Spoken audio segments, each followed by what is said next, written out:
Picture this. It's Bucharest. Swallowed by a storm, rain's absolutely hammering down, streets are just black mirrors. And you're running, completely breathless, boots pounding, running for your life. Behind you, shadows. But they're organized, methodical, hunters, and they're closing in fast. They know they've got you cornered. Can you feel that? That absolute adrenaline dump? Yeah. Okay, let's unpack this. We're diving straight into a story that, well, it doesn't hold back, does it? Starts right in the middle of this desperate chase. It really does. What's fascinating here is how fast the source material throws us, not just into the action, but also gives us a real sense of Kristinel and Mara and what's at stake for them. Yeah, it's like 0 to 60 instantly. Exactly. It's a masterclass, really. Yeah. And starting in media res, you're dropped right into the crisis. But even with all the chaos, these little details start popping up, hinting that there's something much bigger, much more sinister going on underneath. It forces you, the listener, to lean in. You're not just asking what's happening, but why does it matter so much to these two people? Right. So the material we're looking at today is from Blood on the Rain, Shadows of Steel, Chapter 2 specifically. And our mission, our deep dive here, is to pull out the really important bits from this sequence. Not just the what happened, but the thinking behind it, the tactics, the twists that suddenly change everything, and what it all means for the characters and this mystery that's unfolding. We're going to look at how this whole adrenaline-fueled piece really builds its world. So let's jump right back in that Bucharest chase.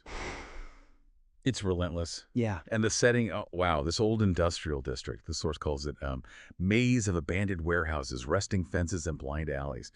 You get the sense Kristinel knows it, like he's mapping it on the fly, but it's also the perfect spot for an ambush, right? A natural funnel. Oh, absolutely. And what struck me was how the pursuers seem so calm, methodical, like they're just closing the net. It creates this awful, palpable dread for Kristinel and Mara. How does the author use that setting to crank up the tension? Well, that description, it's not just scenery, is it? Like you said, it's almost another character in the scene. It literally boxes them in, which perfectly mirrors Kristen's own feeling.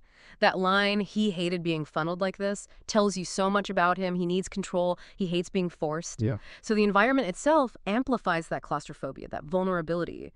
And then, bang, the shift. Unsilenced gunfire. Suddenly, bullets are hitting the walls right near them. Before, maybe they were trying to be subtle, but now it's loud. It signals a total change in tactics. Either they're getting desperate, or maybe they're just so confident they don't need stealth anymore. It just ramps the stakes way, way up. It's chilling. And Kristinel's reaction is instantaneous. Yeah. Like pure instinct. He shoves Mara aside, hard, and they dive behind this old, rusted-out delivery van. Just pure protection first. But then comes the clever bit. Instead of just running from the ambush point, he spots this narrow side alley. And this is where you see his mind working. He sees how to flip it, how to turn that choke point, that death trap, into his advantage. What does that tell us about him? It tells us he's not just a fighter, he's a strategist. He's adapting, using the terrain. It's not just about returning fire, it's about controlling the engagement, even when he's massively outgunned. Right. Choosing that alley is, well, it's tactically brilliant. He turns their trap against them, and what happens next shows their teamwork is just seamless. Brutal, but seamless. How so? Well, Kristinel doesn't even hesitate. He rips a loose drain pipe right off the wall. I mean, talk about improvised weapons. Swings it like a club, takes down the first guy instantly. And Mara, she's right there, puts a round into the guy basically as he's falling. It's like they don't even need to speak. That coordination under fire, it's incredible. Wow. And the firefight that follows with the other two, just as efficient. Kristinel's shots are described as precise, controlled, and Mara gets the last one caught in a crossfire. It's like this deadly dance they do. So the alley goes quiet. Kristinel does the count. That's 4 down. Grim. But it's Mara's line that really lands, doesn't it? Too many. This isn't some action hero victory lap. It's just bought time.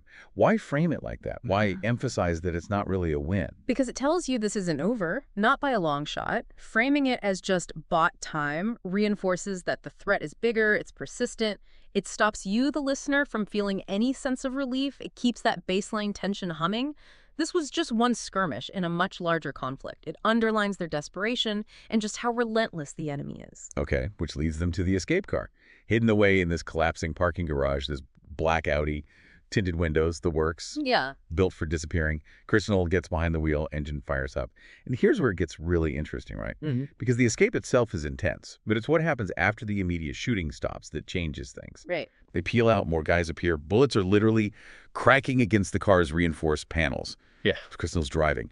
It's described as like a man possessed, weaving, sharp turns, the car feeling almost weightless. It's incredibly kinetic. And then silence.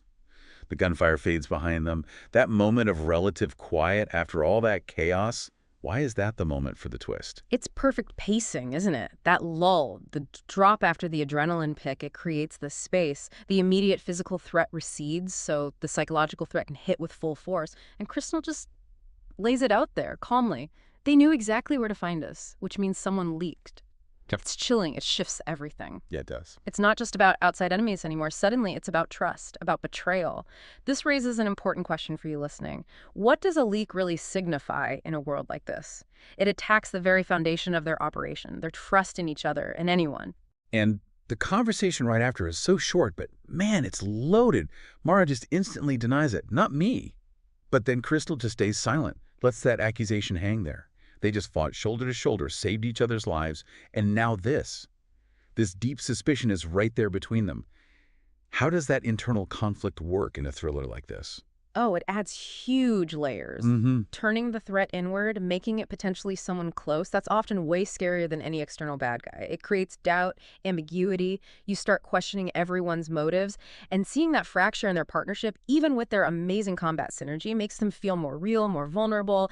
The danger isn't just out there. It might be right next to them. But then Mara, she shifts focus very deliberately, doesn't she? She brings up the Black Archive, says that's what truly matters. And boom, just like that, we have our MacGuffin, this Black Archive, the thing everyone's after, the thing driving the plot. It's immediately set up as something huge, world-altering, something that would hold the world by its throat. So the stakes just went from personal survival to potentially global. Exactly. And Mara connects the dots.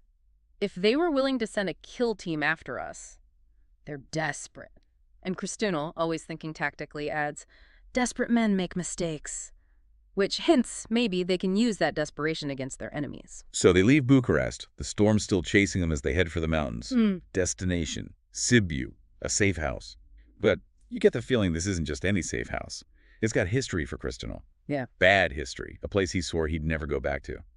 What's the power of forcing a character back to a place like that? It's a classic way to signal deep personal stakes. When a character has vowed never to return somewhere, forcing them back means the situation is absolutely critical. And Christinel says it himself. He swore he'd never go back unless the world was on fire. And then his chilling line to Mara, look around you, Mara. The flames have started. Gives you chills. Right. If we connect this to the bigger picture, his reluctance, that statement, it tells you this crisis isn't just dangerous. It's potentially apocalyptic, at least in his mind. It forces him to confront whatever ghosts are waiting for him in Sibiu.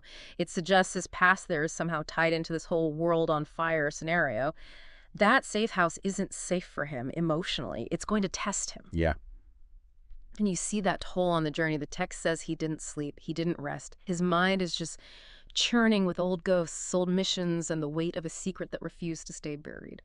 It paints this picture of a man who's haunted, totally driven, but carrying this immense burden. This isn't just another mission for him. It's deeply personal. The drive to Sibiu is like a drive into his own past. Precisely. That personal connection is key. The source hammers home the stakes of the Black Archives, controlling the world, essentially. But it's Christinel's final thought that adds that extra layer. He wasn't about to let that happen. Not again. Yeah. Not again. It's powerful. It screams past failure, doesn't it? Or some past tragedy linked directly to this archive. Maybe a time he couldn't stop something terrible, or maybe its power was unleashed before. It elevates everything. It's not just a thriller plot. It's about his potential redemption, or at least preventing a repeat catastrophe. For Christinel, the world on fire isn't just talk. It feels like something he's lived through before. So, wow. What a sequence we've just walked you through. From that absolutely heart-pounding chase in rain-soaked Bucharest, dodging bullets in that industrial labyrinth, to that gut punch of realizing there's a leak, someone betrayed them, and then this desperate flight toward Sibiu, a place Christinel swore he'd leave buried in his past. This chapter really does an amazing job setting up action, character, and these huge conspiracies all at once. We're left asking, what is this Black Archive? What secret gives it the power to hold the world by its throat? And who leaked their location? Who is the traitor? Plus, what exactly happened in Sibiu?